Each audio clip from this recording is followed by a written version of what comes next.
अस्सलाम वालेकुम वीवर्स, कैसे हैं आप सब। उम्मीद है कि सब ठीक ठाक होंगे और खुश होंगे। आज एक और मज़ेदार सी रेसिपी लेकर आई हूँ।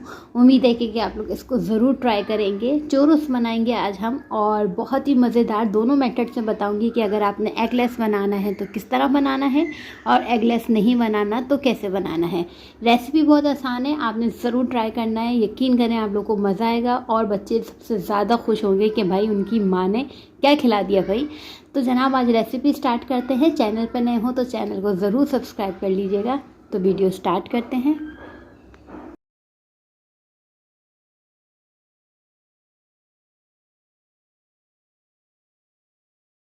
हाँ जी, यहाँ पे चीज़ें देख लेते हैं हमें किन किन चीज़ों की ज़रूरत है। सबसे पहले यहाँ पे मेरे पास मक्खन है, 2 टेबल स्पून हम यहाँ पे मक्खन इस्तेमाल करेंगे। साथ में ये वनीला एसेंस है हमारे पास तकरीबन 1 टीस्पून, और इसको हमने रेफ्रिजरेटर से निकाल लिया।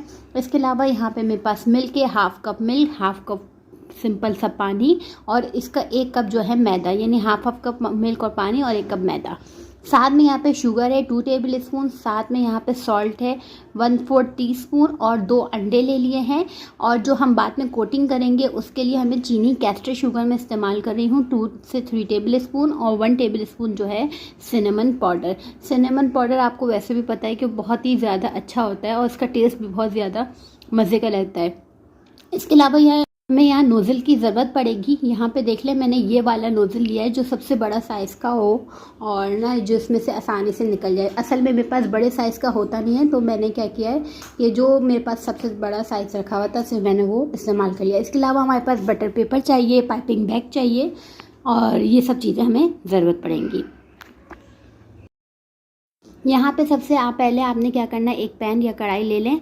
मैं आपको ना ऑप्शन यही कहूँगी कि आप जो हैं वो नॉन स्टिक का इस्तेमाल करें, ताकि आपके लिए बेहतरीन काम आसान हो सके। ठीक है जनाब, यहाँ पे हाफ़ कप मिल्क लिया है, हाफ़ कप जो है वो दूध लिया है। आप बगैर नॉन स्टिक के भी बना सकते हैं, मगर मैं नॉन स्टिक इसलिए बोली हूँ कि हैंडल करना थोड़ा आसान हो जाता है। यहाँ पर एक अच्छा सा उबाल आने देंगे। जैसे ही गर्म हो जाएगा ठीक ठाक, तो इसमें हम शामिल कर देंगे 2 टेबल स्पून मक्खन, और इसको अच्छी तरीके से हम मेल्ट कर लेंगे। देखिए आप इसमें कितनी अच्छी चीज़ें जा रही है। मैं क्या नाम है, दूध चला गया, मक्खन चला गया। ठीक है जनाब, इसको हम अच्छे से मेल्ट कर लेंगे। ये देखिए मेल्ट होना शुरू हो गया है। अब जब हमारा मक्खन जो है वो अच्छे से मेल्ट हो जाए, तो इसमें हम शामिल कर देंगे चीनी और सॉल्ट। चीनी अगर कोशिश करें तो आप नॉर्मल जो घर के इस्तेमाल कर रहे हो तो उसको पीस के थोड़ा सा इस्तेमाल कर लें, ताकि हल होने में आसानी हो जाए। वरना नहीं तो आप कैस्टर शुगर को ही इसमें शामिल कर सकते हैं। ठीक है, दोनों ऑप्शन मैंने आपको बता दिए। जब चीनी हल हो जाए मुकम्मल तरीके से, तो आपने इसमें शामिल कर देना मैदा। मैदा शामिल करके आपने मीडियम टू लो फ्लेम पर इसको रखना है, और अच्छे से स्पैचुला की मदद से इसको चलाना शुरू करना है।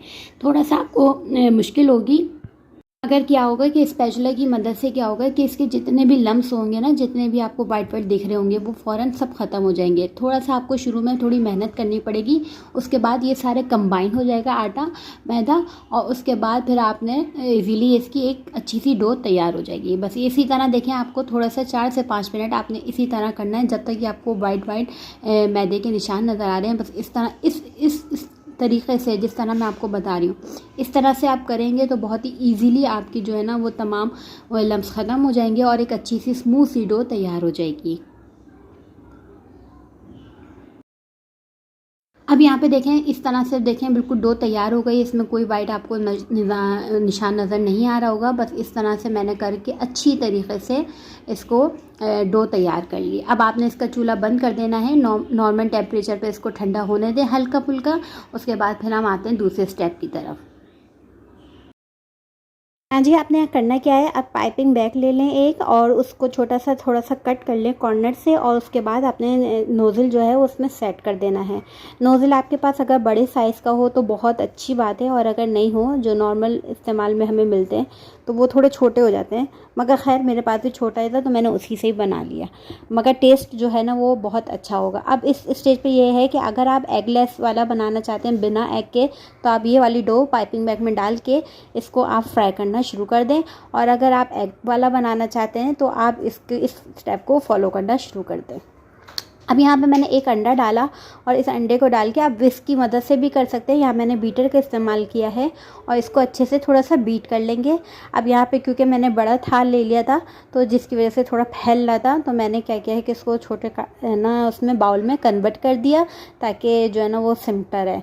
बस यहाँ पर दूसरा अंडा डाला, उसके बाद उसको भी बीट करना शुरू कर दिया। देखें, और इसका टेक्स्चर इस तरह से आ जाएगा कि लिक्विडी टाइप का नहीं होता, जैसे आटा जो होता है हम गूंथते हैं थोड़ा पतला हो जाता है, तो वो इस सूरत में हो जाएगा।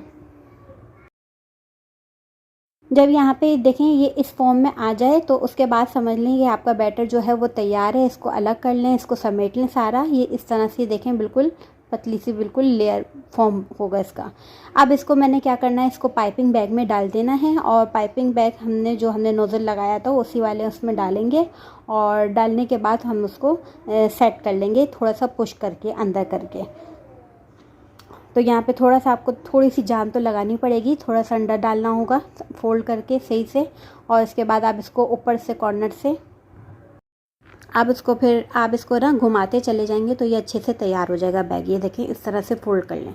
अब आपने तेल जो है ना वो थोड़ा सा गरम रखना है, मीडियम टू लो, और उसके बाद जो है ना आपने इस तरह से इसको प्रेस करते जाना है और एक चम्मच की मदद से या नाइफ़ की मदद से आप इसको कट करते जाएंगे तो ये ईज़िली आराम से निकलता जाएगा। जो विदाउट एग वाला होता है ना वो थोड़ा सा हार्ड होता है, उसमें निकालने में ज़रा मुश्किल पेश आती है, मगर ये जो वाला होता है एग वाला ये बड़े मज़ेदार से आराम से निकल जाता है। और एक तो बच्चों के लिए फ़ायदेमंद बहुत है क्योंकि इसमें एग है, बटर है, दूध है, तो ये तमाम चीज़ें जो हैं वो बच्चों के लिए बेहद मुफीद हैं। ठीक है, अच्छी चीज़ अगर आप उनको बना के देंगे इस तरह से तो मेरे ख्याल से उनके लिए कोई नुकसानदेह नहीं है। अच्छा जनाब, आपने फिर यही करना है कि सारे जो है ना वो इसी तरह बना लेने हैं और ये बिल्कुल भी एक दूसरे से चिपकते नहीं हैं। आप ये मत परेशान होइएगा कि ये हम इतने सारे डाल दें तो ये चिपकेंगे, ये एक दूसरे से चिपकते नहीं है। सबसे अच्छी बात मुझे ये लगती है। और ना बस इसको मीडियम टू लो फ्लेम पे इसको मैंने पकाया है और इसके साइज़ थोड़ा सा बड़ा हो जाता है पकने के दौरान। ठीक है, अब यहाँ पर मैं इसके साइड भी चेंज कर रही हूँ साथ साथ कि कोई ऐसा ना हो कि जल जाए पकते हुए, तो इसकी वजह से। ठीक है, यहाँ पे देखें ये हमारा तैयार हो चुका है माशाल्लाह से, बहुत अच्छा सा गोल्डन ब्राउन कलर आ चुका है। इस तरह आपने सारे तैयार कर लेने हैं। अब आपने नेक्स्ट स्टेप क्या करना है, जो कैस्टर शुगर थी और सिनेमन पाउडर जो था उन दोनों को मिक्स कर लेना है। इन दोनों का फ्लेवर बहुत अच्छा आता है, बहुत ऊपर से मीठा मीठा ज़बरदस्त सा। तो अब इसमें क्या करना है, आप इसको ऊपर कोट कर लें। सही, सारे जो आप डालें थोड़ा थोड़ा डाल के इसको ऊपर से कोट कर लेंगे तो एक बेहतरीन किस्म का कलर, टेक्सचर और मज़ेदार, ठीक है, तीनों चीज़ें आ जाएंगी तो टेस्ट आ जाएगा। तो आपने जो है ना इसको प्लेट में सर्व करना शुरू कर दें बच्चों को। और ये ठंडे तो खाए नहीं जाते, अच्छे अच्छे गरम गरम निकलें और मीडियम टू मतलब ज़्यादा ठंडे ना हो, बासी ना हो, निकलें और अच्छे अच्छे फ्रेश बच्चे खा लें। तो बच्चे बहुत इंजॉय करते हैं इस चीज़ को। यहाँ पे आप चॉकलेट सॉस के साथ इसको सर्व करें, किसी भी चॉकलेट को लें, मेल्ट कर लें आराम से इजीली और इसको इसके साथ सर्व कर लें। चाहे तो ऊपर से शुगर को थोड़ा सा और स्प्रिंकल कर लें अगर ज़्यादा पसंद है तो। बाद में मैंने चॉकलेट सॉस दी है, डेयरी मिल्क वगैरह की आप चॉकलेट सॉस बना सकते हैं। ये देखें कितना ज़बरदस्त सा बिल्कुल ज़बरदस्त से तैयार हुआ है। अंदर से टेक्सचर आप देख सकते हैं कितना मज़ेदार सा लग रहा है। उम्मीद है कि आप लोग इसको ज़रूर ट्राई करेंगे। बहुत ईजी वे में बताया है। इंशाल्लाह नई रेसिपी के साथ आऊँगी। अपना बहुत सा ख्याल रखिएगा, दुआ में याद रखिएगा। खुदा हाफिज़।